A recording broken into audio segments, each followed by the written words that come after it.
ಮಾನವನ ದೇಹವು 118 ಮೂಲ ವಸ್ತುಗಳಿಂದ ನಿರ್ಮಾಣವಾಗಿದೆ. 118 ವಸ್ತುಗಳಿಂದ ನಿರ್ಮಾಣವಾಗಿರುವಂಥ ಈ ಒಂದು ಮಾನವನ ಶರೀರವು ಪ್ರಕೃತಿಯಾದರೆ ಈ ಪ್ರಕೃತಿಗೆ ಮಾಲೀಕನಾಗಿರುವಂಥವನು ಪುರುಷ, ಅರ್ಥಾತ್ ಆತ್ಮ. ಈ ಆತ್ಮ ಈ ಭ್ರುಕುಟಿಯ ಕುಟೀರದಲ್ಲಿ ಹೈಪೋಥಾಲಮಸ್ ಅಂಡ್ ಪಿಟ್ಯುಟರಿ ಗ್ಲ್ಯಾಂಡ್ನ ನಡುವೆ ವಿರಾಜಮಾನವಾಗಿ ಸ್ಥಿತನಾಗಿದ್ದಾನೆ. ಅವನು ಆತ್ಮನಾಗಿದ್ದಾನೆ. ಈ ದೇಹಕ್ಕೆ ಸಾವಿದೆ, ಆದರೆ ಆತ್ಮಕ್ಕೆ ಅಲ್ಲ.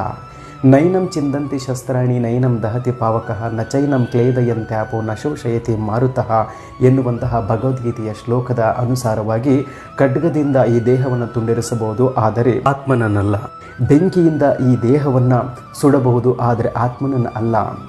ಹಾಗೆ ನೀರಿನಿಂದ ಈ ದೇಹವನ್ನು ತಂಪುಗೊಳಿಸಬಹುದು, ಆದರೆ ಆತ್ಮನನ್ನು ಅಲ್ಲ. ಹಾಗೆ ಗಾಳಿಯನ್ನು ಈ ದೇಹಕ್ಕೆ ಬೀಸಬಹುದು, ಆದರೆ ಆತ್ಮಕ್ಕೆ ಅಲ್ಲ.